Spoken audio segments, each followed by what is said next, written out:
Welcome, everyone, to another episode of the Legion 99 podcast, your source for the latest tactics, news, battle reports, hobby talk, and general Legion chatter. All right, welcome back, everybody, to another episode of Legion 99. I'm Nick. I'm here with Keegan, and we have a very special guest. He's never, ever been on this podcast before. It's the great Mike Syrylo, formerly of Legion 99 and formerly of the 5th Trooper Network. And he's back on both at the same time. I should get a journal t-shirt in honor. Oh, that would have been a great idea. Yeah, all three networks. No, I guess you just stole my thunder, but how's it going, guys? I did, but it was a great intro. Yeah, temporarily here. You're a guest. You don't get a self-intro thunder. You get introduced thunder now. That's fair. We have strict rules. Brave New World. Yeah, we have very strict rules. Very, very professional. Everybody. Yeah. I see what happens when I leave. Yeah, and we did not make those up on the spot at all. No, of course not. No. Well, it's good to talk to you guys again. It has been quite some time. Yeah, I never ever talk to you ever, other than right now. I talk to you slightly less, so I'm glad you're back. Right. And it's good you're back because today on the cast, we've got more Ewoks in the news. We've got our feature tournaments of the week, and we are going to go deep on the Ewoks in a segment. And finally, we're excited to have Mike back for another spin of the Rantono. A lot of positive feedback around this segment, so everyone else who listens can thank the 15 people who told me that it's really great because we're going to keep doing it. Yeah. It's fun. But first, Nick, it was pretty fun to listen to. Yeah. Oh yeah. As I said at the beginning in our intro, we're part of the 5th Trooper Network. So if you are interested in helping us in everything we do, join the 5th Trooper Patreon. We have quarterly rewards. There's a pretty great 6-up supply discount at the $10 tier. We also have a pretty great Discord that we're all part of. We'd love it if you could contribute anything at all. Yeah. Yep. I was just having a good conversation at Bay Area Open with one of the guys there. He was talking about he's been workshopping a list. I think it was an Ahsoka list, and he took it to the Legion Discord. And Legion Discord is great for a lot of things, but there's a lot of people in there with a wide variety of opinions and attention spans. Figured, that's a nice way. Yeah, nice way of saying I stopped trying to keep up. I stopped trying to keep up in there a long time ago. Yeah, so he was feeling frustrated because he couldn't get really valuable feedback because it's just a lot, and it goes a lot of different directions, and it comes from a lot of different directions. And I was telling him one of the big advantages to our move into the 5th Trooper has been this smaller, more focused Discord with some people who are have a little more proven reps and things. So if you're workshopping things and you can't seem to get feedback from outside your local gaming group, that's a really good reason to do everything Nick said to do. Yeah. I was previously in it. It's a pretty effective Discord. You could come back, You could join the Patreon. I was about to say that implies that I open my wallet, which I've done enough. Like I said to the guy yesterday who was resistant to, because I think you only need the $1 a month tier to get access to the Discord.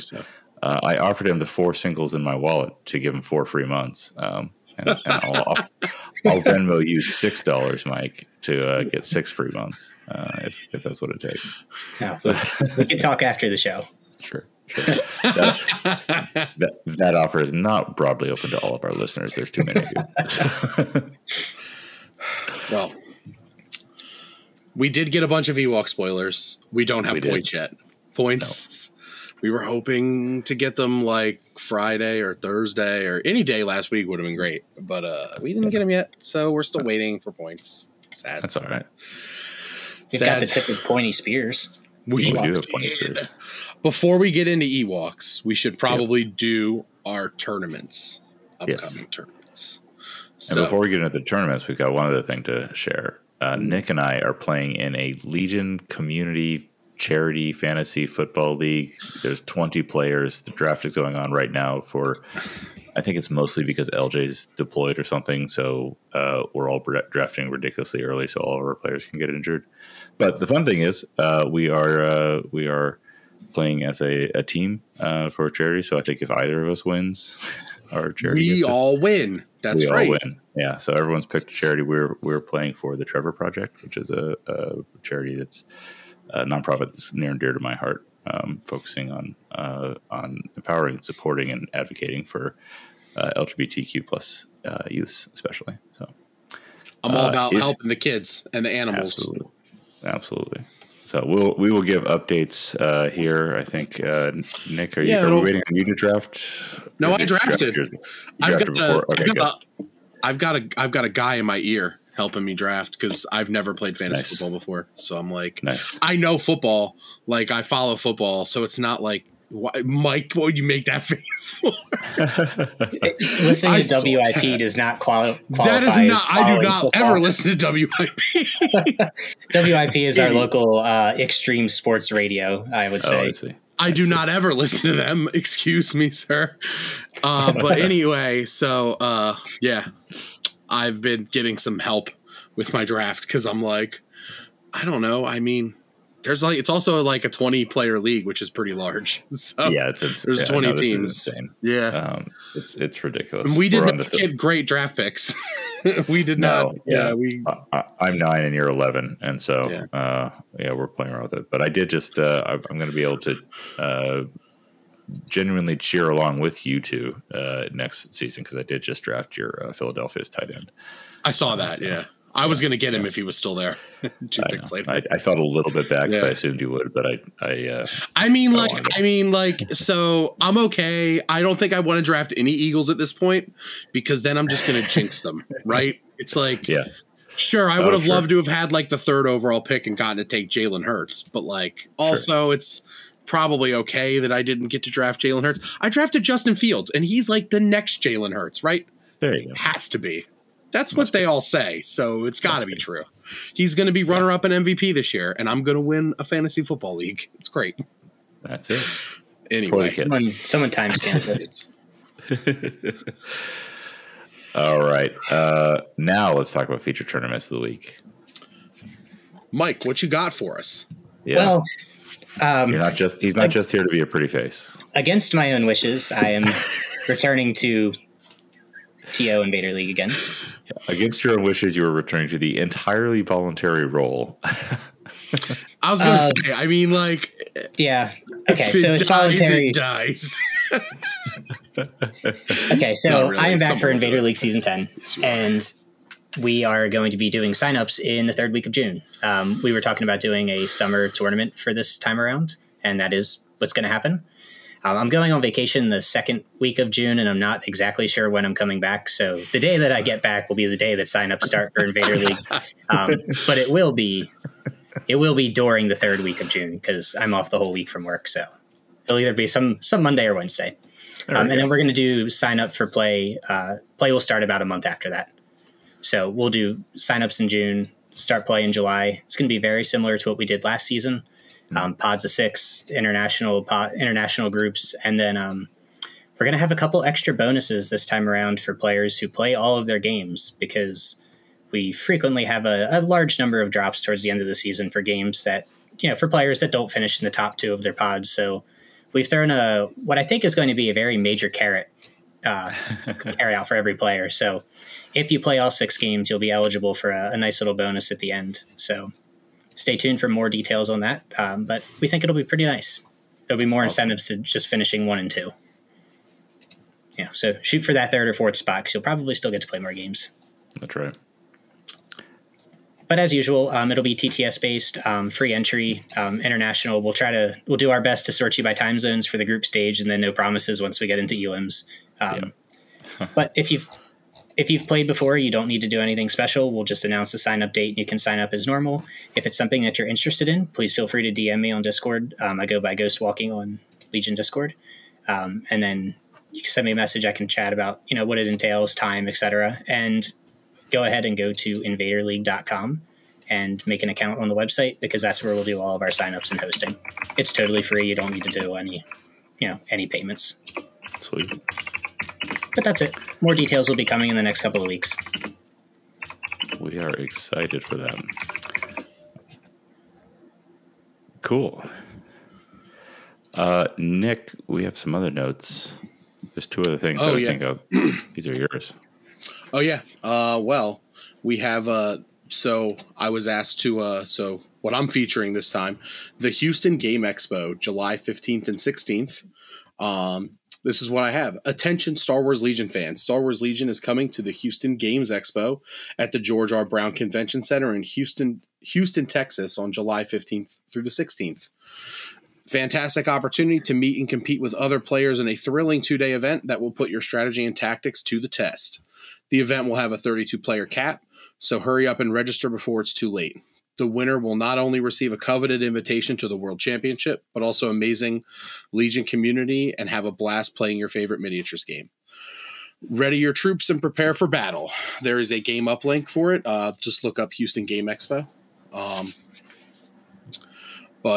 Yeah, that sounds awesome. I think it's the weekend before Lone Star, if I'm correct. Oh, cool. Out in July. But, yep. Nice. More tournaments. Also, side note, I'm just loving how there is a game uplink is just like it's a common phrase now. That has to feel good. It does. Yeah, it's nice to see. A lot of great feedback continues to roll in on that, and more exciting stuff to come. Can't wait to. We'll talk more about that on here when we start to roll out some new stuff. Nick, you got some stuff with Top Deck? Oh, yeah. So I think I announced it 2 weeks ago, but I'm TOing Top Deck Game Store Championship June 24th. But they do have registration live now if you call the store. You can sign up to pre-register or you can stop in. It's a great store. You should check it out. We have, and if you're in the area and you haven't checked it out yet, we have Legion terrain on the tables all the time. There's always people looking for games, but we've officially confirmed that we're going to have 6-up prize support in addition to the 2-store championship kits. Oh yeah, I need to. Yep. Invoice you on that. I asked him yesterday if he'd heard from you. He said no, and I was like, "It's fine. I'm sure it'll get here." Yeah. Yeah. But I'm real excited to TO again. And then 2 weeks later on, I believe it's July 8th. It's the Saturday. Immediately 2 weeks after that, I'm doing another one at Trotta's Hobbies in Barnegat, New Jersey. Same deal. Call the store and pre-register, and we'll get you added on the game uplink. But we're hoping to get 32 players for Top Deck. We've got a lot of people like talking about traveling up or down, wherever, everywhere. I just signed up yesterday, and I think it's at 16 now. That's great. That's great. Love it. Love to see it. Love to hear it. Very cool. And speaking of traveling, Mike, can we talk about your trip in the fall? Since you're here. I'm taking a number in the fall. Which one are we talking about? Oh, yes, sure. So it's the second weekend of November, I believe, right? Yeah, Veterans Day weekend. I've talked about it here on the cast. We're doing a guild house, and we do have a couple of Worlds invites out here in San Jose. And Mike did confirm his travel, so it's exciting to have him on here to talk about that. So we will have a special guest from the East Coast joining us on that one. I'm hoping to go too, but I just can't. We're hoping for 2. Yeah. Cheap plane ticket for a pleasant surprise. Nice. Yeah, that'll be fun. I've never been to California, so that'll be half the fun for me.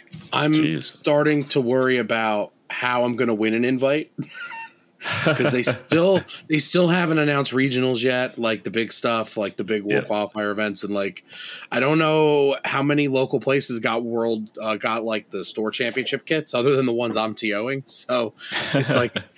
And our buddy Rich just won one like today at up in Ironwell. Congratulations to him. They had a swell, I think like 18, 20 players. And now I'm like, how am I going to even get an invite? Because I judge everything. So got to find another 8-man qualifier. You're just going to do the last chance qualifier. I mean, I'm not opposed to it. Also, congrats to before I know you're going to talk a little bit about Bay Area Open, at least. But congratulations to Ryan from the Stabcast for putting on another pretty good event down in Tennessee. Rocky Top. Looks like everybody had a great time. Congrats to Austin Miller for for getting first place, our fellow 5th Trooper brethren. But they had a nice little 57-player event down there. So, just a little more than PAX. He got it was basically like inflation. So, well, now I know what I have to do. There you go. It's good. It's good. It's good ratcheting up of the competition. Yeah. I played. We'll talk a little bit about the short-lived Bay Area Open is going on this weekend. We're recording on Sunday because I did not make top 8, and I was really tired, and so I just came home. But it was a great time, and it looks like in the top 8, 2 rounds are complete, and it looks like our Snyder and Caillou Gonzalez are the two top 2 going into the final round. So that's a well-fought group. All right. Awesome. Should we talk? That's a nice segue. You guys want to talk? You guys played a game yesterday? 2 games? Yeah, we did. Sort of. We played 2 half games. Yeah.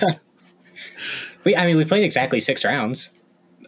Was it? I feel like the first game went longer. I only played 6 total command cards. What was that? I only played 6 total command cards. I don't know. You played standing orders at least once, but fine. It's fine. Yes, Mike. Mike beat me twice yesterday. So I was sitting around yesterday morning, and I was getting some painting done, and I'm like, I don't have anything going on this weekend. I was like, and Keegan was playing, and everyone's playing Legion this weekend except for me and Mike. And I was like, man, I really want to play. And Mike was like, well, I'm free. Let's play. So we strolled on over to Top Deck and played a couple games. I got to play some more Ahsoka. Nice. I played a couple after Ahsoka came out. Mike kind of put it together, but it's like K2 Cassian, couple vets, couple MKs, 3 sniper strike teams, and Ahsoka with force push, burst of speed, tenacity, and into the fray. Pretty solid little list. The first game I played with it, I really liked it. I'm like, this seems really good. But I decided I was going to try something different, something that's took Cassian and K2 out and put Din in, basically. And mileage may vary. But Mike, what did you play in our first game? I also played something a little strange. I played Operative Luke, Chewie, 2 vets, 2 MKs, 3 snipers, and a bus. I did a Shriv bus with Tactician and Backworlds Medic to feed aims to my vets and snipers. And then just heal Chewie as he pulls wounds off my own snipers. It's pretty good. And it worked out pretty well. It's a pretty effective gun line. It's still white saves, so you're rolling a little bit on variance, but it's got a lot of range 4, a lot of range 5 pokes, tons of pierce. Chewie's got a range 3 gun. And, when you get the bus to go and get 2 to 3 aims out there as a tactician, the rebels do get charged up pretty quickly. Vets like aims and their snipers like aims with the surge hit. Yep. And then Jedi Luke is Jedi Luke. Yeah. Everything likes aims in that list. They do. Everything knows like aims. It's a lot of surging, a lot of pierce, a lot of range, and a lot of critical. Mm-hmm. I wish I had a gun on the bus. It did feel a little useless at times, but if that's what I'm doing instead of an officer that's just going to move or cover, that's pretty fine. Yeah, you're just kind of missing improv, but you don't need it as much in that list, I don't think. Right, because I just ordered Luke and I don't really care about the rest. Yeah. But we played a game of Intercept on one of the old Temple Ruins style tables that has the circular thing in the middle. So both of us had a lot of jump potential of jumping over that 4-inch ruin piece and scoring the intercept. And we just kind of jousted the first turn, and I was able to I am a Jedi round 3 on both Din and Ahsoka. And Din had already taken 3 or 4 wounds from Luke the turn before. Yeah, it was and bad. I kind of just called it from there because my gun line was chipping down mixed with the aims and Chewie. Yeah, I didn't see it coming, and he was just charging up standbys behind the bus for then him to activate the bus and move, and then next activation activate Luke and force push Din, and Din dies, and Ahsoka full health versus Luke full health, I'd probably lose that most of the time. So it felt it felt bad to it's been so long since I played against an operative Luke. I don't even remember the last time I played against an operative Luke. So it's like, and like even like I Am a Jedi is so much more valuable in this meta because of Dark Troopers, like specifically, because like if you can shut down double Dark Troopers for a round to sacrifice a single Luke Skywalker attack, like that's amazing. Yeah. And it's like, yeah, it felt pretty bad to get tricked. Basically, I was like, I felt really good because I had the better positioning for intercept, like because the ruin was a little bit closer to the middle for me, so I was able to just I could hide Din and Ahsoka out of line of sight and still capture like intercept, and you had to go on the other side of the ruin or on top of it. And it was like, that felt really good. And then I was just like, oh, I'm just going to like put Din up here and shoot these vets and it'll all be fine. And then Luke pops in over the wall and force pushes Din and attacks Din. And I'm like, this is probably fine. And then I set Ahsoka up. Like I moved Ahsoka into range 1 to like set it up for the next round. So like, Luke's not going anywhere. Like we're going to kill this guy. And then he's like, and I knew Din had already taken, I think 3 wounds. He was on 3 wounds after the Luke attack. And cause Luke got 7 with the aim, cause aims on Luke is really good.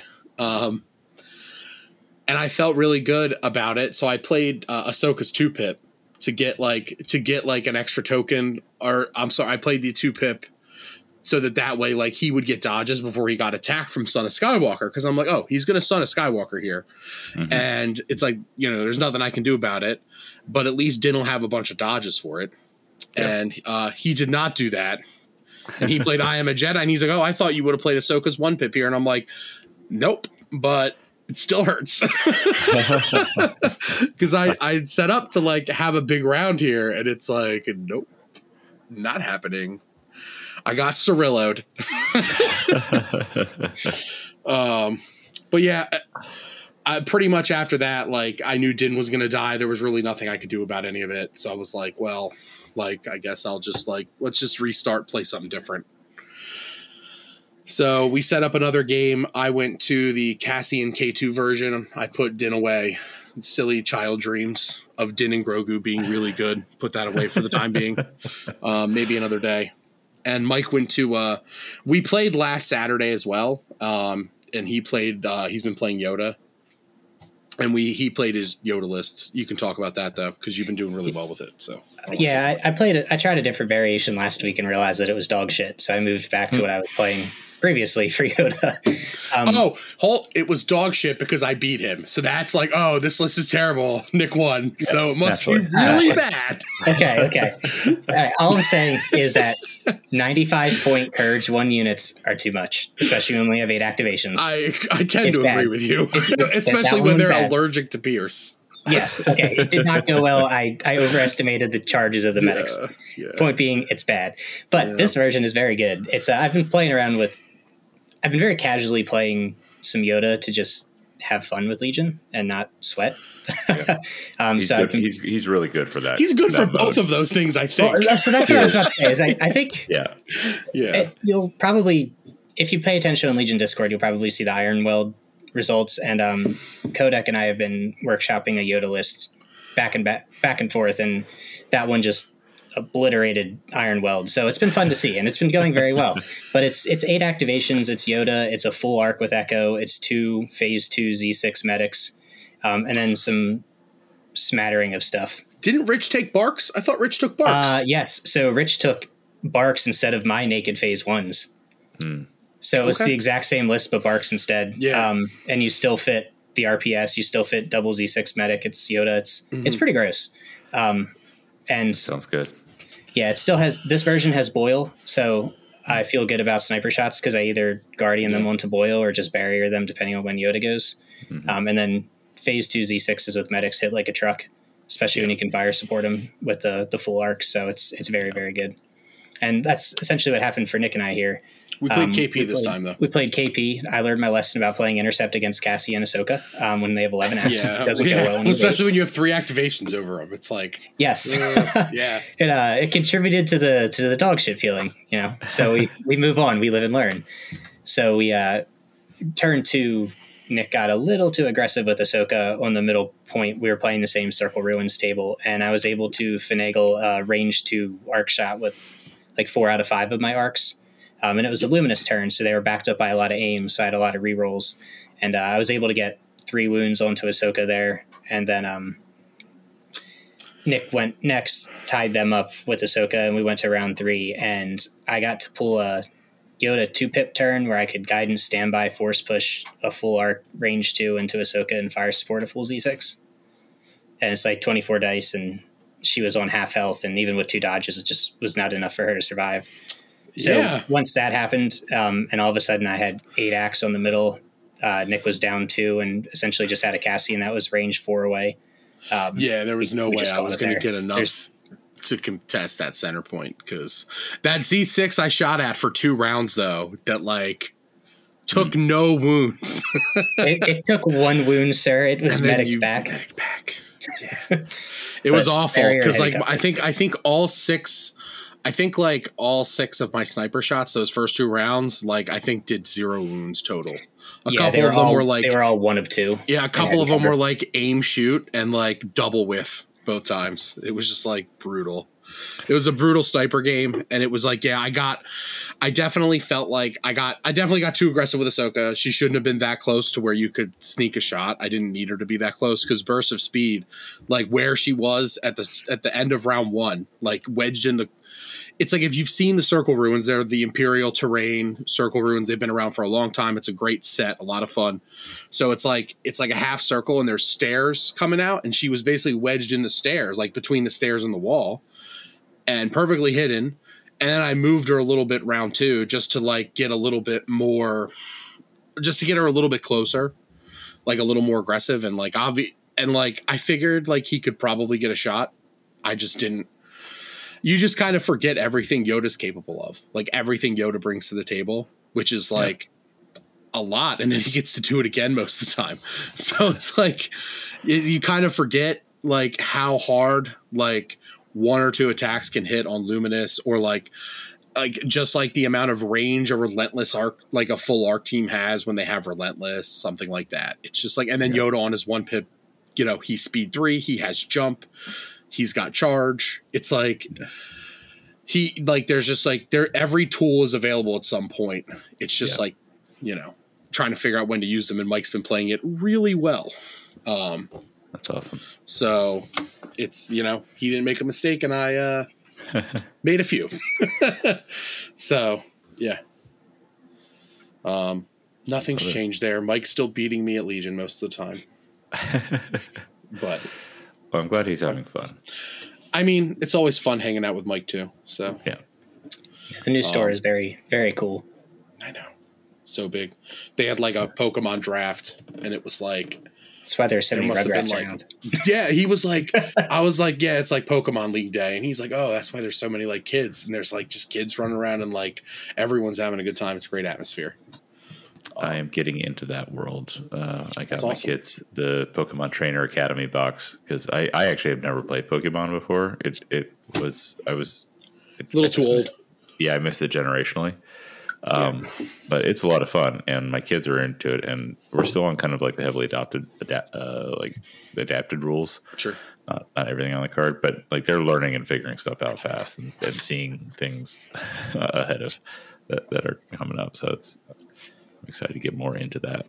I'll probably take Jack to a Sunday Pokemon League at some point. Just he and I can just play on the side, but just expose it. Yeah, I don't know. I don't know about like every store, but Top Deck has like a kids league that they run like I think a couple times a month, and it's like nice. I think a lot like they used to be like at the old store. It was like parents would just drop the kids off, but it seemed like most of the parents were like hanging out and just like which is cool. Great. But yeah. Pokemon. I remember my first booster set. I got a Venusaur, or my first booster pack ever. I got a Venusaur, a foil Venusaur. It was pretty awesome. I was like, oh my God, it's so cool. Yeah, this box it's cool. It's $20, and it comes with 3 decks. A Pikachu deck that has a nice Pikachu. Oh yeah, no, it's total free cigarettes. Yep. A Cinderace deck and an Eevee deck, and each of those have the really nice, like, what is it, the V Pokemon V or whatever card. Mm-hmm. Yeah. So, I'm excited to get into that. But I did not play Pokemon this weekend. Kids were with their mom, and I had Bay Area Open. So I did get 3 games of Legion in, which is more than I've played in the last 3 months. Yeah, it seems like it. Yeah, I think I'm pretty confident in that actually. But 3 great games. The Bay Area Open, it's under the FLG banner, so shout out to Nima, Brett, and Tori, who were Nima was the overall head judge and TO and organizer. Brett and Tori were doing a lot of judging and all that support. Using the FLG inventory, we had all the tables and the terrain set up. I might have played on one of yours, Nick, one of the Kashyyyk tables. I didn't actually see any pictures. I saw one picture during setup, and I saw one of mine, and I think it was the Kashyyyk one, so that adds up. Okay. I think that was my first game, which I'll just jump in and talk about. So I was I was running my 9 activation Anakin triple Barks. Barks are loaded with the RPSs. All that fun, because if I don't have any recent reps, I want to have something like muscle memory over the last 2 years to carry me. First game was against Tobias Gonzalez. Great dude. He was running an 11 activation, Boba IG-88, and then a bunch of short troopers and mortars and scout strikes and stuff like that. And we played Intercept, Major Offensive, and I don't know, Limited, I think. I have to double check that. But great fun setup. He out-activated me. He dropped his bounty hunters at the end, and they were kind of close, and I was able to fortunately get Clone Ball my way through, and then I got enough shots on IG-88 to drop him, and I was able to take advantage of a little bit of aggressive positioning to dive Anakin and some good terrain placement to dive Anakin in without too much incident. So he got into the mix and just started pinballing around. One crazy thing about yesterday, I think I spent more time in melee with Anakin than I have in the last year, all in one day. All right, we'll see if I can edit around that. No, don't do it. Yeah. But it was, I was able to get my super professional video content. I was able to get my, what the hell was I saying? I was able to get the activation count evened up, and we battled it out. Boba stuck around for a little while and continued to threaten the bounty on my clone commander for quite some time. But it basically became Anakin splitting out from the main fight to go chase down Boba, and everyone else kind of sitting in this elevated firing position, shooting down on the middle intercept point, just in range of scoring it from the hilltop. So you all were talking about how long lasting the clone trooper core were in your games, and I definitely had that experience yesterday, where I could. They just held in there for the most part. So, all right. People forget how abusive 3-up saves on clones can be, because it hasn't been the meta for a while. But clone dodge castles and defensive tech is very strong when you get it to work correctly. Yeah, and I've got my list now has 2 phase 2s and Echo, and so even before Anakin's got his exemplar up, I've got the surges to back those up even more. As well. 3 is usually plenty just for defense alone. It's most rounds. Yep. And then anything beyond that is just gravy on the Z6 rolls. Yep. Exactly. Yeah. It was being used for the Z6 or the 5s occasionally when they'd shoot. Z6 probably shot the most independently. 5s threw a few out. But so it was good. I ended up taking that one on victory points. And it was a solid one. Round 2 got paired against Brad Bosser. God damn it! I'm gonna screw that up. Bosserman. Brad is Bosserman. Brad's a good dude. We've known each other. I think we played each other first it was either Yavin Base or Invader League years ago. And he semi recently, I guess in the last couple of years, moved to the extended Bay Area to go to law school. He's actually doing Marine Corps doing a law school program. So during the summer, he actually drove up from Camp Pendleton, where his temporary duty is, to make it to the event this weekend. But he's been out to a couple of our other events, and very cool for us to play again. And he is very good. He's a very good I love player. This list. Yeah, like, it's yeah. So he ran an 11 activation Maul B1 triple stab list, and I forgot that stabs are better at bombing run than barks with sidecars. They are. Yep, they're a little quicker. Yep. So that was mistake number one. So we ended up doing bombing run. I think with major offensive again, and probably limited visibility. I went for that a few times this weekend. He had kind of a line in the back. It was rollout. Not major. It was rollout. But of course I didn't take advantage of the rollout rules for vehicles because I wanted the bombs on the barks. Our vehicles ended up kind of setting up for opposite direction toilet bully moves. His, of course, got in faster, and I think he dropped a bomb. First bomb on, maybe he pushed it for it was the second round, and it was definitely limited visibility because I remember how efficient our first round was. We were just move. We weren't, and quick trade offs. It was one of the best kind of round one. We were just moving along. He got those in there. I got some of my troops and Anakin down enough to threaten, at least make him think about dropping how he was going to drop his other bombs. And then he dropped one bomb, got it off. He dropped a second bomb, and then he took a turn on his stabs up into the center to try to take some extra shots on my barks because I made the mistake of getting them in a line instead of keeping them more laterally together. So they had the front one to pick off, and he did, and he worked on it. So I dropped. He shot a bark down, dropping a bomb early. Meant I had to get pretty desperate on stopping his second bomb to make sure it was going to be a 2-2 game at worst. He brought that stab around and made a slight misjudgment of how tightly they could turn, and did a very effective attack, killing something. But where the stab landed on its final one to drop was it was blocked as long as the stab was alive, but it was in range of my RPS squad to move and grab. So he dropped and hoped that it would stay alive long enough for him to detonate it. But I had plenty of firepower waiting for him and took out that stab and was able to move in and grab one of his bombs. So it was going to be 2-point game max. And then I tried to push. Meanwhile, he was moving Maul up to intercept along with one of the B1s.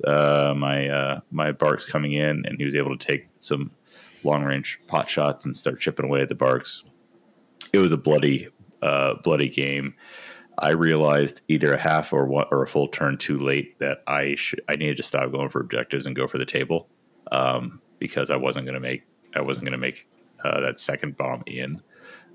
He killed another bark, and I had to pick it up with my clone commander. And then I made a mistake doing a swap between the RPS and Anakin, thinking Anakin could make a better run for the other long edge, but the extra action of Anakin picking up lost me the move that I needed to get it, and I did my math wrong on that. And then I realized too late on the table, and I didn't fully go for the table, and he did some really smart moves, taking advantage of some misplacements on my part to secure his last two activations. The game ended 2-1 bombing run in his favor. He had 7 B1 models left on the table, and that was it. Oof, that's so close.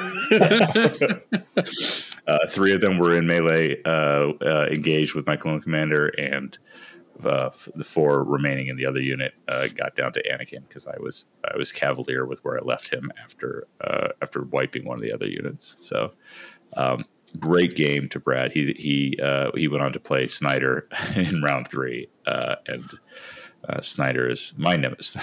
For anyone who's been listening to the cast for a long time, top 4 at SoCal Open a couple years ago was me and Snyder, with Snyder running a mall triple stat list. So Brad running into Snyder running that, Michael knew that list well. So, but great game on that.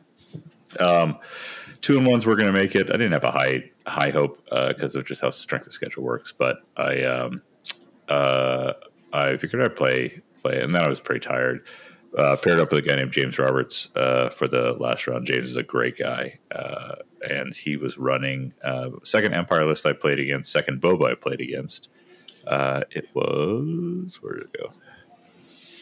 Oh, Boba Iden. With full scouts and with Imperial Special Forces or Inferno Squad. Battle lines, key positions, limited visibility. And I was in a little bit of fuck it mode. I'll acknowledge that. I made my clone ball nice and tight. I put Echo out there for bait, and I was a little too confident with Echo in limited visibility, kind of being a little too close. And I put my Barks out as a over where he was lining up his all of his Special Forces units. I remember Tax Strike was a thing. I don't have a visceral sense memory of Tax Strike, so I didn't necessarily give it enough respect. But it was basically we're going to start this game throwing a lot of dice. So. With the infiltrates, with the scouts, and with the bark speed, we were, even on limited visibility, we were shooting full boats into each other on round 1. I got one of the scouts down to 2 models. I chipped away at some other stuff. He took out 2 barks. Echo pinged some things around, and we just started chewing each other up and having some fun with it. This one ended up that whole kind of flank ate itself up in a lot of ways, and he while chasing after my barks or closing in on the barks and chasing after Echo to eliminate him, he did put Inferno Squad in range for me to double move Anakin on turn 2 and start just getting into the mix again. So I was once again melee Anakin for most of the game. Finished off Inferno Squad between Anakin and then a push and Echo. Anakin screwed around with some other things, and then Anakin spent most of the game. We joked at the end; it was basically Boba kind of working to get away, and Anakin just like grabbing onto his cape as he was flying on the jetpack, because there was a whole lot of movement around with that. Some late game math, and he ran his Imperial officer around to get my back point. I was pressuring with my one remaining bark his back point. But he got Iden and a mortar on that, so I sent my bark all the way around. I was able to get it, so we tied on my point. He had his point, and so it was all about me getting that middle point, which he was threatening with a couple of remaining models. And I was able to get the math done just how I needed it to get Anakin on there and kill the single scout model left, and then push the mortar off to score that point and go to points. And I had done a lot of murdering. So I thought the clones were the good guys. Jeez. Well, like I said a couple of times, I realized that I'm playing Anakin canonically sometime between his first genocide of the Sand People and his second genocide of everyone. So what about second genocide? Yeah.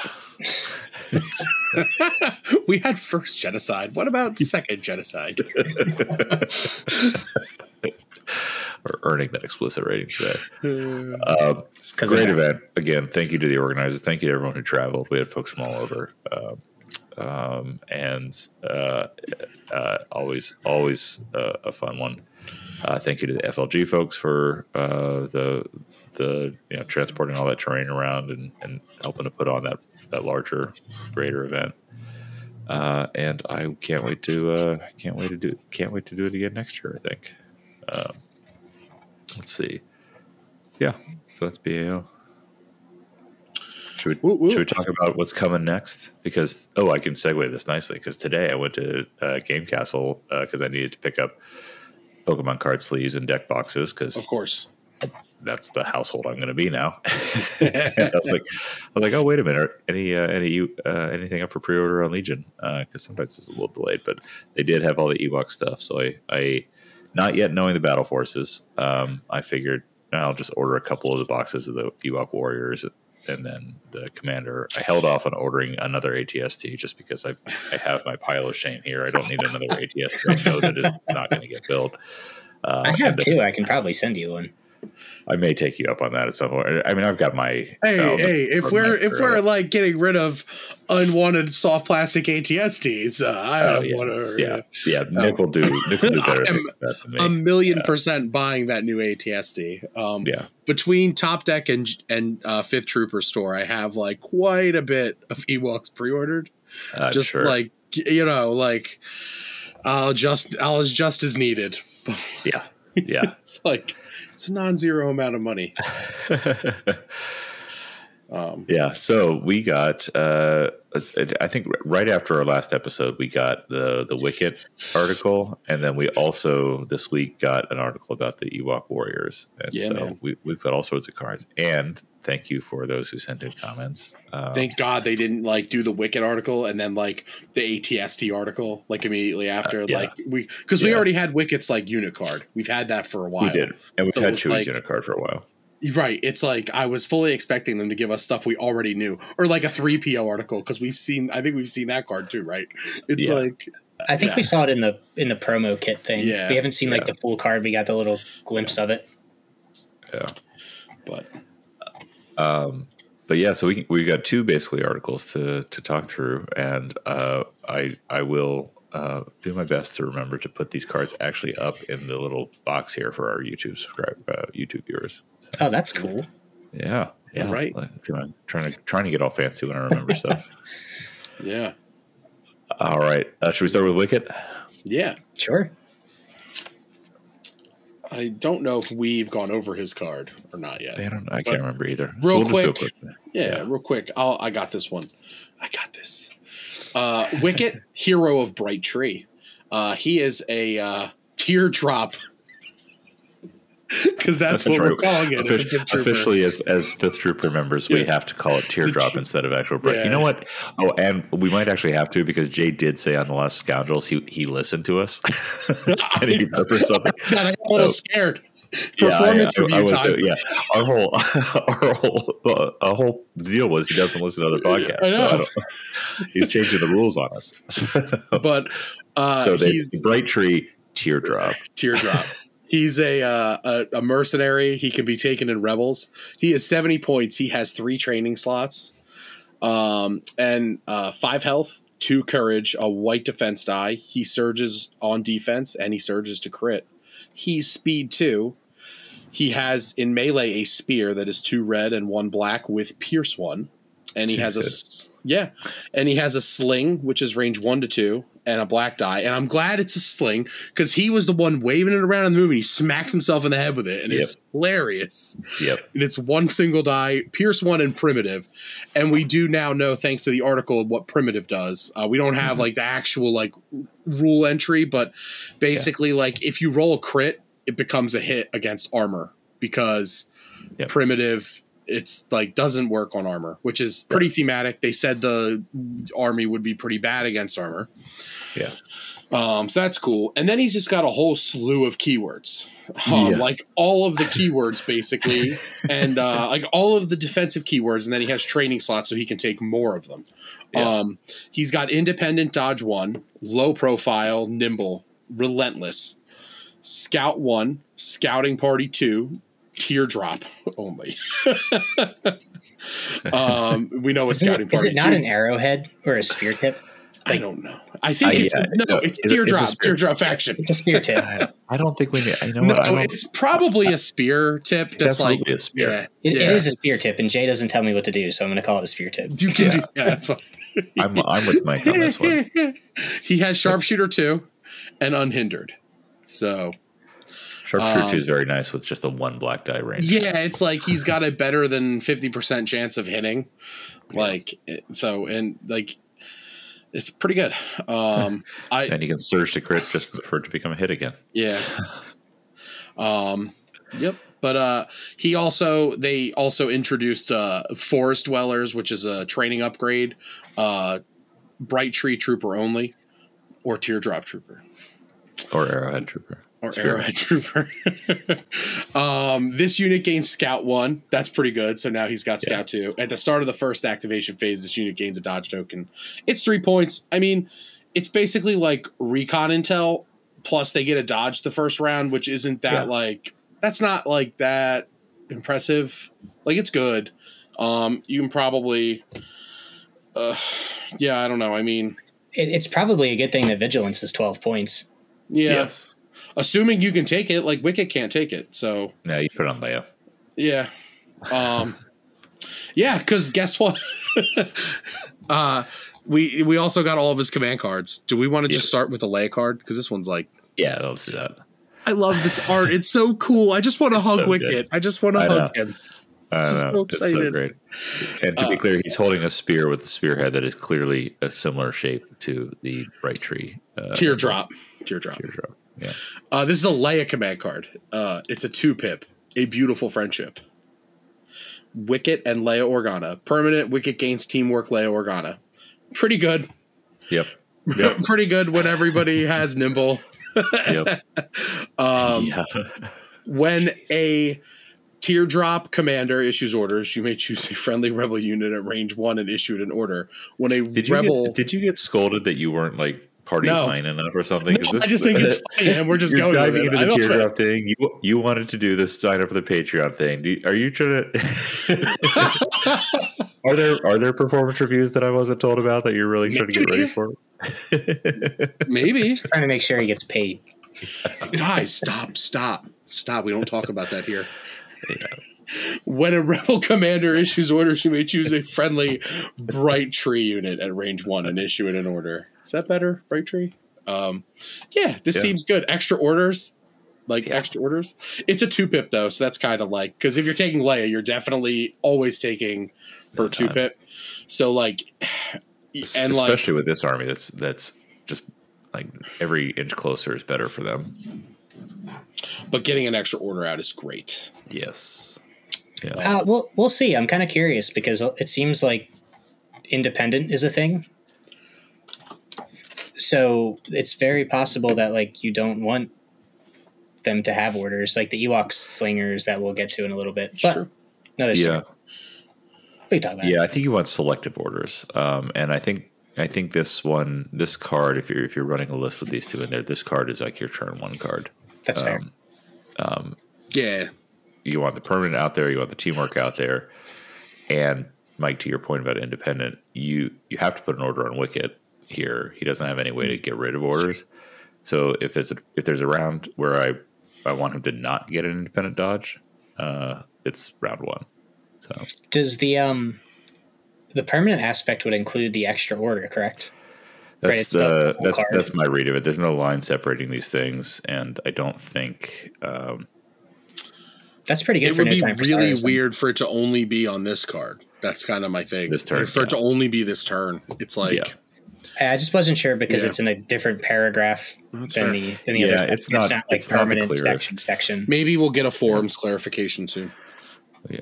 Well, we'll get them when they release because they refuse to do forums before things release. Right, so. That makes sense. But that's just one of the command cards in there. Who's taking the next one? That is Leia. I'll do the next one. I can read. Here we go. I'll start with... I hope you can read. I've been faking it pretty well, if not. So Wicket, despite being a commander, he got 1, 2, 3, and both his 1 and 2 hew more to the operative style where it's just orders for him.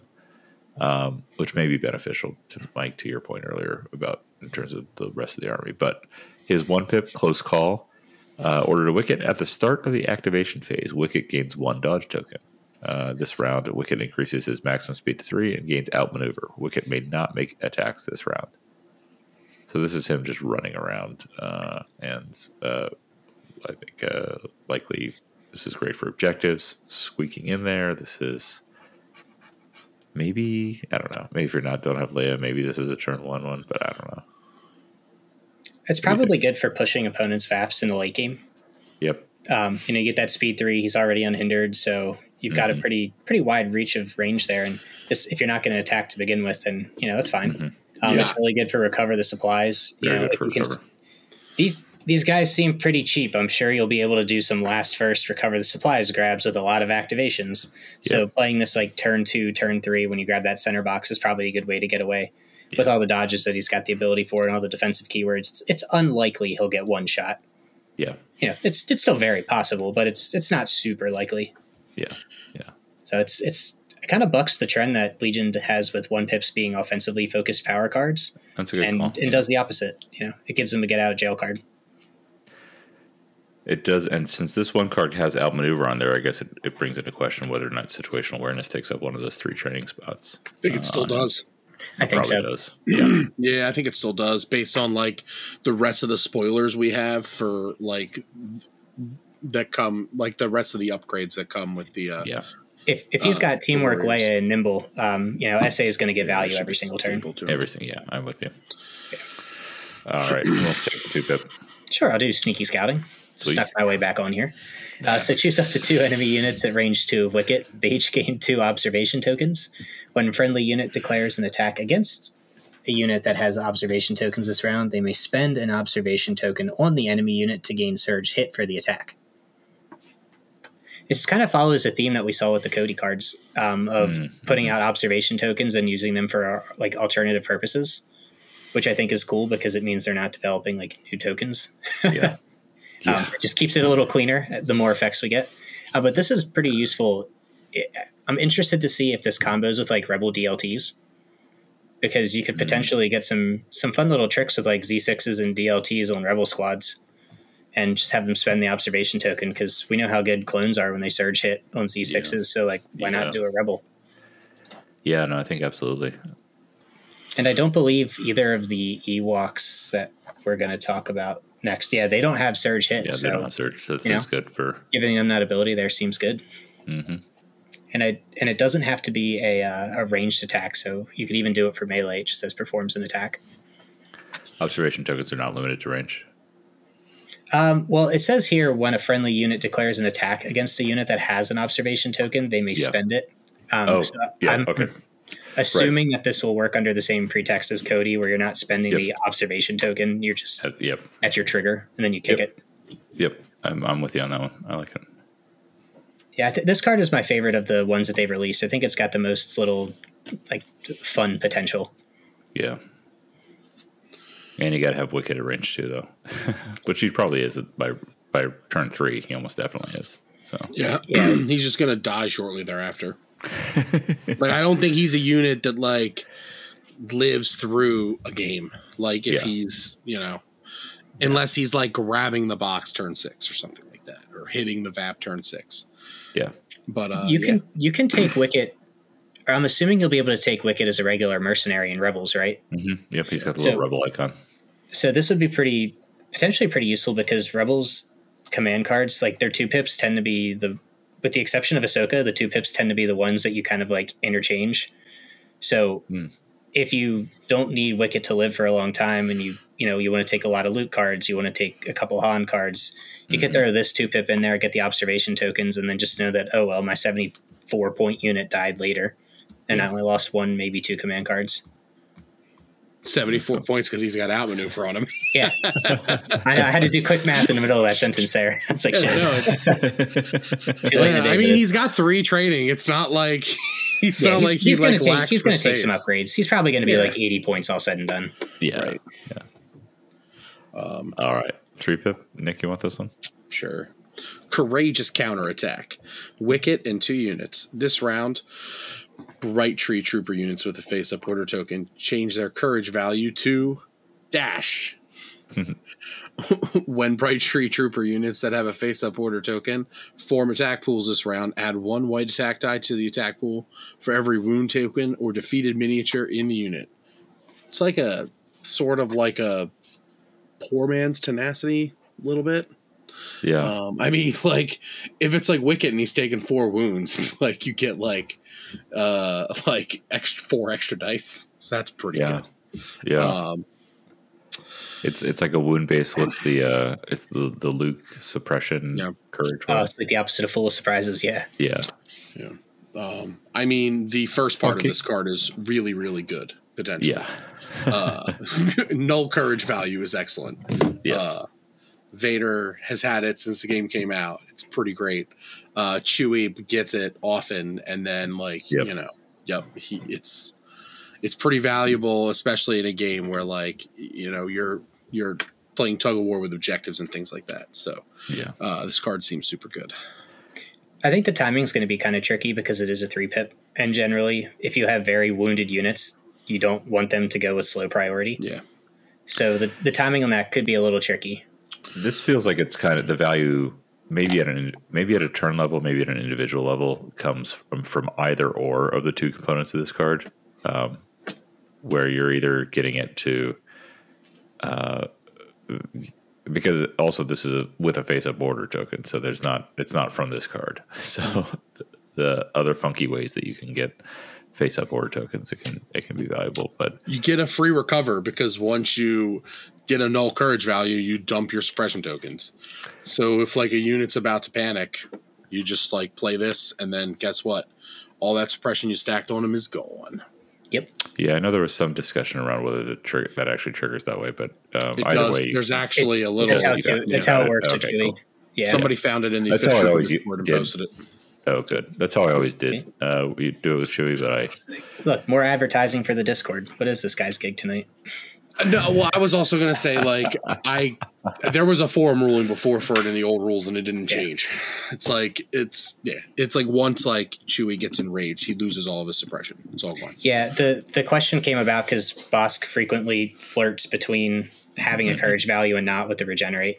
Mm-hmm. So, what happens with the tokens when he takes the wound and then he regenerates back to the threshold? Do they come back? No, they're gone. Yeah. He's just not brave anymore. He's just oh, I'm all better, guys. No need to be upset about it. I think that alone is pretty interesting. I like it. Yeah. I like it. Wicked. We also got the Ewok Warriors back, which I think it's the same 7 models and it's 2 unit cards is what I read on the box. Yeah, that's what it seems like. Yeah. So we've got 2. Go ahead.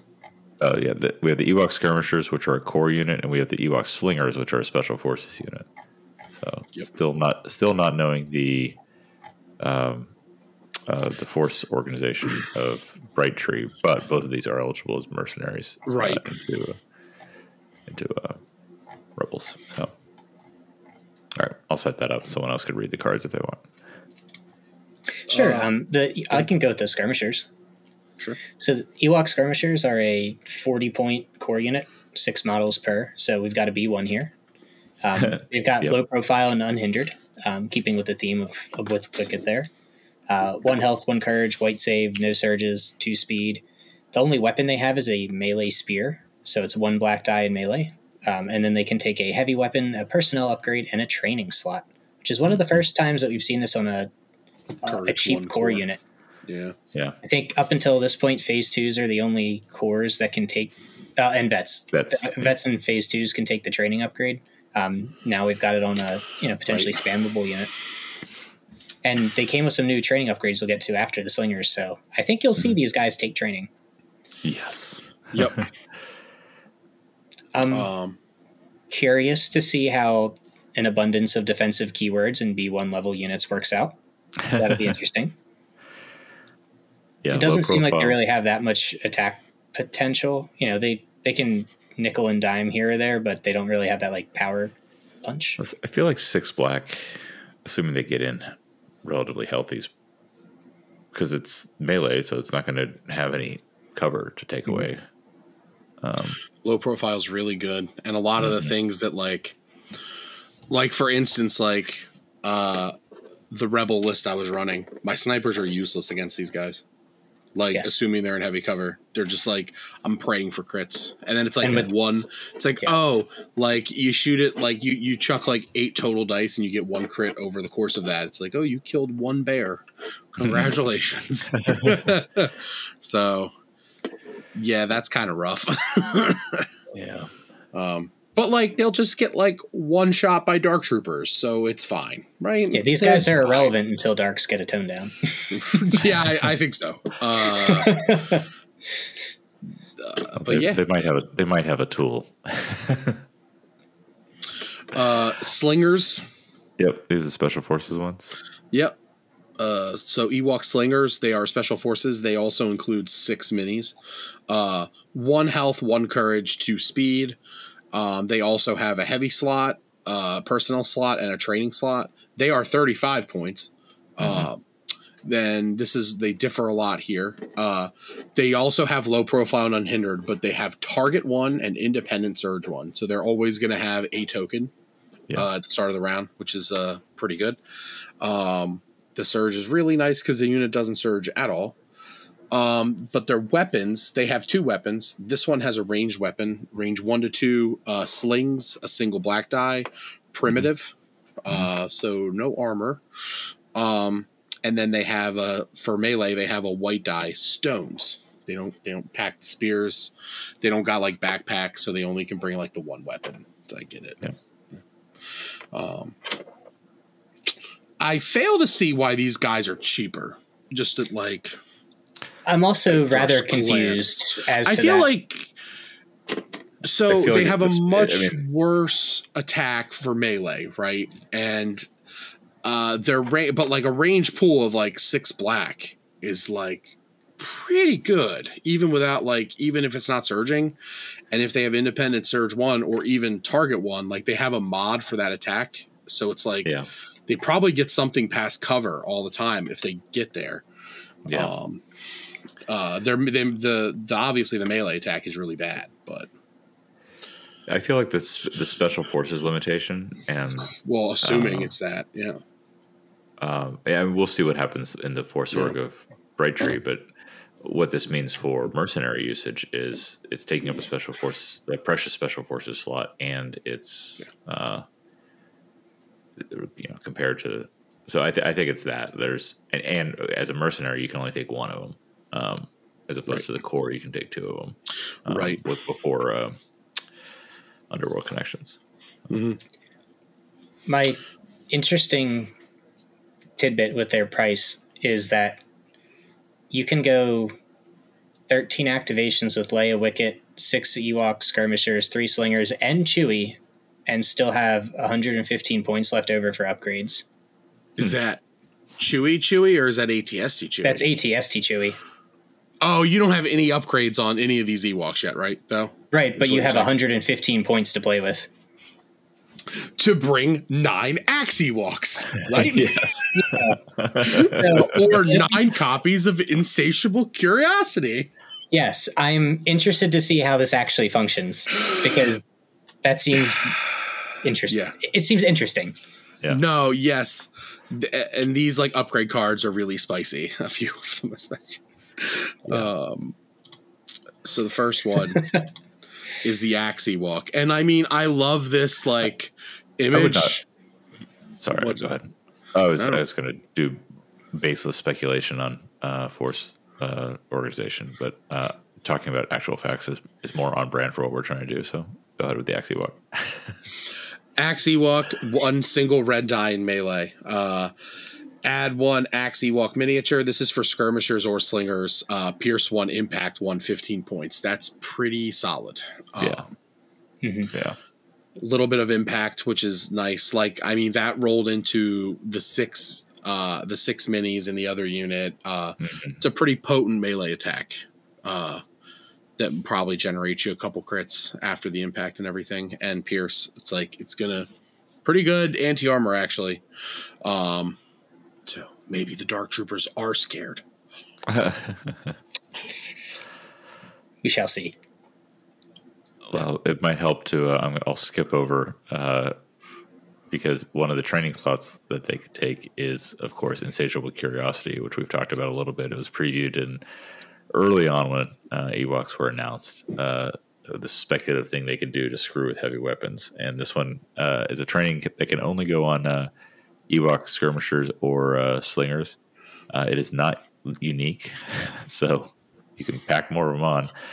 Choose an enemy unit in base contact with this unit's unit leader that has a what is that?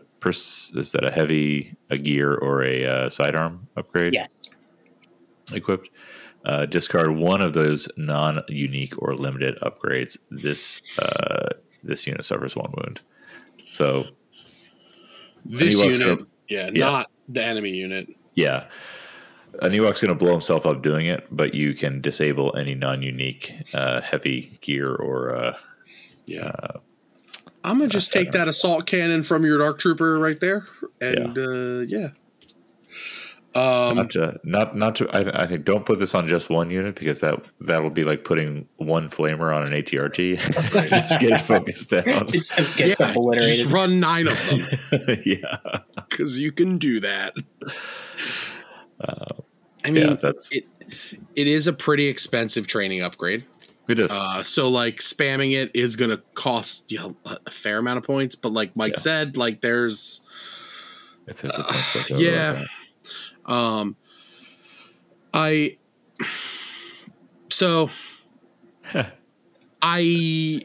am scared that the fact that this is not unique or limited could be a major problem for a lot of armies that rely on like heavy weapons and things like that. Like, especially considering like the next training upgrade, the last training upgrade that we haven't talked about yet is called Call to Arms. And it is actually limited to 2 because it's got the 2 dots. And I don't know if I don't think we've seen that in Legion yet, but I know in X-Wing, that's what that means. It means that you can take 2 of them. It's basically like almost unique, but not quite. Yeah. Which I like that they're doing that. I kind of feel like this one is a little like this one's very good too. It's 5 points. It exhausts. This unit gains 1 suppression token. This unit gains charge until the end of the round. That's pretty good on this unit. A suppression token, not so great on a Courage 1 unit. Because after they, they're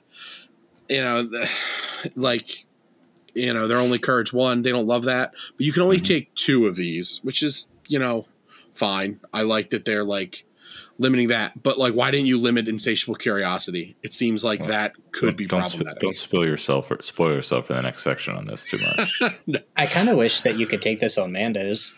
That would get the Cascade Duelist charge. That'd be cool. That would be great. And then if it was limited to 2, it would be like, well, I guess I only take 2 Mandos because they're really expensive. But I don't know.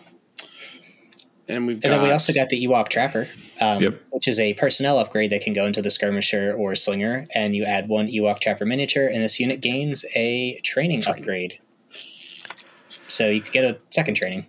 Yep, and this one is also a prerequisite for the generic Ewok generic log card. Yes, yeah, you have to have a Trapper to play the card. I'm actually kind of curious if this isn't a better spam option than the Axe Ewok. Because it's 5 points cheaper and you still get the 7 health unit. So if we're talking about like the Slingers and they're 35 points, now they're 45 with this, and you've got 7 models, and maybe they're just your objective runners because they have unhindered. And you can take go ahead. So I was going to say you could do like Insatiable Curiosity and a Forest Dweller. And then now they've got the dodge at the start. They're a little bit closer, and at 56 points, they do nothing but grab boxes, grab objectives, and like maybe snag that T-21. Yeah. Right. So I'm curious to see how that gets played around with. Maybe that's what the special forces are for, is to just be the annoying little gnats that your opponent has to shoot. Right. Yeah. Oh. I mean, I'm excited. I've wanted them for a long time. I think they're going to be a fun shift. Something's going to change.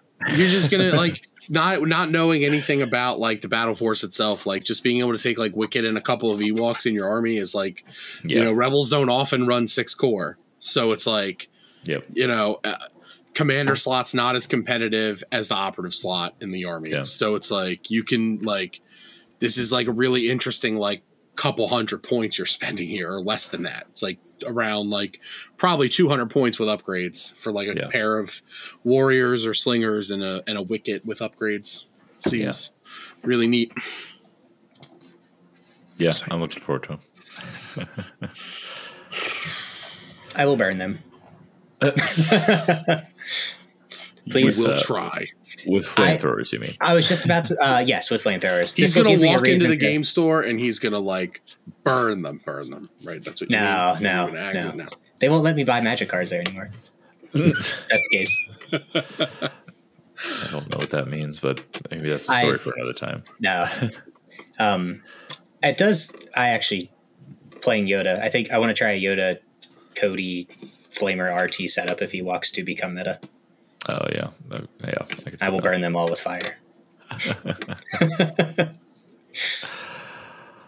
All right. Should we move on to our new favorite segment to finish us out? Of course. All right. Welcome, Mike, to the second episode of Rantono. This is our if anyone doesn't know how it's played, go watch our last episode. Today's topics from Mike, Nick, and I. We have Gar Ahsoka, Lando Shouldn't Suck, Invisible White Dice, I'm Never Content with core options. Call to Arms is obviously more broken than Insatiable Curiosity and therefore needed to be limited. Backing into parking spaces, Emplacement Silhouettes, Dark Troopers, and Unmarked Highway Lanes. All right. And here we go. Do we get to watch it spin? No, only they do. Our audience does. Yeah. Okay. You can watch it when you watch the YouTube afterwards. Oh, okay. I'll have to find this time spot. All right, and we have gone with Invisible White Dice. And Nick, this is yours to start. All right. So, FFG years ago made a bunch of promo dice, right? And of course, they're the white dice and the red dice. You all know them. You all love them. You went to LVO. A lot of FLG events, Worlds, Decepticon, you got a pile of them, a pile of these like beautiful red acrylic dice and a pile of these ugly, invisible white dice, right? But I went to LVO 2 years ago and my part of my judge prize was like, I got like 15 of these white dice. So when I got home from Vegas, I like chucked my regular white dice. I still have them somewhere. They're like, they didn't actually throw them away, but I want to use these promo dice and I don't care that nobody likes it. They're official dice and I'm going to use them. And like every time not every time I'm at the game store, but somebody's always like, oh yeah, I hate those clear white dice. Like I hate having to like try and read them from across the table. Well, guess what? I don't care. I'm going to use them because I got them. I earned them. I didn't buy any. Like I'm going to use them. These are my dice. I'm going to use them. Blame FFG for releasing them like that. Blame FFG. Don't blame me. Hate the game, not the player, I guess. Hate the game developer, not the player. Hate the OP designer, whoever designed them, because it's not my fault. I'm going to use them. All right. That is not the direction that I thought that rant was going to go. But, you thought it was going to go the other way? I did. Yeah, I did. Yeah. See? All right. I am the villain. Yeah. That's why you're agreeing with Jay on everything now. I was just everything. All right, let's spin it again. There we go. I guess that's just for you because I actually found a sound effect for the audience. Of course you did. All right. This one's for Mike. I'm never content with core options. It has been 4 years since we got a core upgrade. They're the backbone of nearly every list. You have to take 3 of them. So they're automatically the ones that you have to take the most of. And we haven't had any changes.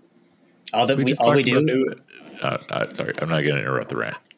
all we do is get new stuff that just gets points changes. I would really like to get some more variety, especially for like the clone and CIS armies, because we know how phase 1s work. We know how phase 2 works. And it'd be nice to get something that's a little bit different. You know, we saw when Mark IIs and Vets and Shores came out, we're able to play around with the different order control with like comms relays at the time and targeting. And it gave you a little fun mini game with the order control. And considering that both clones and droids have already pre-established gimmicks with order control, it would be fun to have some new ways to play around with that. And, you know, if you drop one special forces unit every 6 months, you only can take 3 of them max. So, okay, you might get a little tweak on things, but it's still just like sniper filler and then a special forces. If we were able to change more of the core of the army, CORE, with some new core options, it would be a refreshing change of pace. And if they're not going to give us new objectives, at least give us new units to play with the old objectives. Rant over. that was about the direction I thought that one was going to go. Yeah. All right. Also, we just talked about a new core option. It's mercenary. It kind of counts. It doesn't we got pikes, we got Black Suns, but they're not for the army. You can't take them as your minimum. So that's that's if you could take them as your minimum, then this complaint's not valid. We don't care. Agreed. Anymore. Agreed. Yeah. All right, I spun it in the background, and we got Dark Troopers, and that's going to be me. You know what? This rant has evolved a few different times over the last couple of weeks because originally Dark Troopers, they've been a bit of a bugaboo. They're all over the place. And then I went to Bay Area Open, and we had no Rebels, but we also had only 3 lists with Dark Troopers, and I didn't play any of them. And I've got my Anakin fire support butter knife to cut up Dark Troopers, and they're clearly not a threat because I didn't have to play any of them. So you know what? Points changes. Ewoks are going to steal all the heavy weapons. Stop complaining about Dark Troopers because remember we're at the end of we've been complaining about Dark Troopers for about 3 months, and every time we complain about something loudly and shake our fists at the clouds for 3 months, we're a month away from them being completely irrelevant in the game. So talk to me in July when they're irrelevant. And that's all I have to say about Dark Troopers. How long has Blizzard Force been a thing? What's that? How long has Blizzard Force been a thing? 9 months? I don't know. It's been close to a year. Well, I don't know. We stopped. People are yelling about Dark Troopers more than see. That's right. Yeah. All right, let's put it again. Everyone knows I make up numbers when I make up numbers. This poor man wants to play some Dark Troopers. Give him some Dark Troopers to play. Take them. I don't want them. Take them. I've only had one game against Dark Troopers, and I eviscerated them. It was great. Okay. It landed on me again. This time, actually going to be a similar theme. Lando shouldn't suck. Lando's awesome. We all love Lando the character. Both Billy D and Donald G. Ooh, there we go. There's another little. And now I'm celebrating my own little rhyme too much, so it completely invalidates it. I am excited for more Rebel stuff to be better. I want to get Ahsoka painted. She's back there. I want to get Lando out to do more. He's right. No one's playing him right now. Not many people are playing him right now. As soon as I say no one, we're going to get comments. You know what? Maybe I'll get a hold of my Rebel stuff and try to play some Lando Ahsoka. Because if nothing's going to change and Lando doesn't natively not suck, then I'm going to I'll do my thing for a while. That's not really a good rant, but that's the one we got. When I go back to back, I burn it all in the first one. That's the problem right there. You needed a break. Yeah. All right, spinning it again.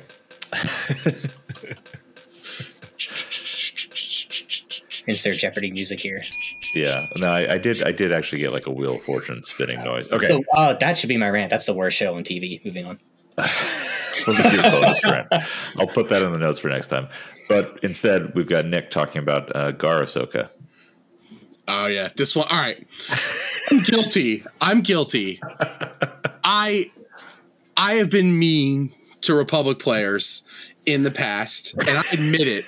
And I've changed my tune. All right, I was mean when they announced Ahsoka for Legion, and they said, "Oh, this one's only for Rebels. The Gar one is it's coming later at a later time." Right?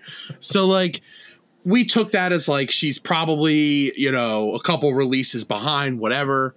We haven't seen anything at this point. They didn't show anything at Adepticon. But damn it, Shatterpoint's coming out next week, and literally when you buy that at your LGS, you're going to get 2 Republic era Ahsoka models with different stats that you can play in that game. But this game that's been out for 5 years, the Clone Wars stuff's been out for almost 4 years. We still don't have the most beloved the most beloved character created for the Clone Wars series. Because, like, nobody cares about the Clone Wars from Attack of the Clones. Like, that movie's terrible.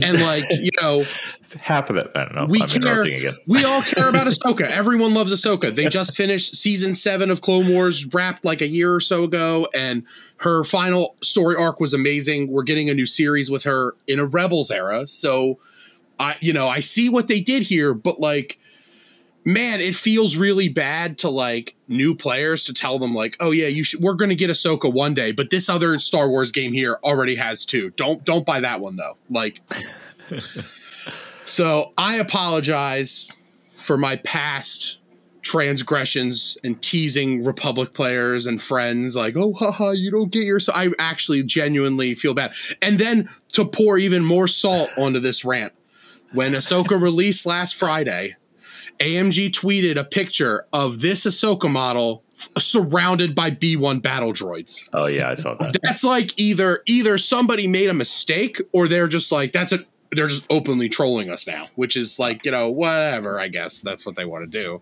Yeah. I mean, I think that's a never assume conspiracy where incompetence will do scenario. But yeah, where in the world is Gar Ahsoka?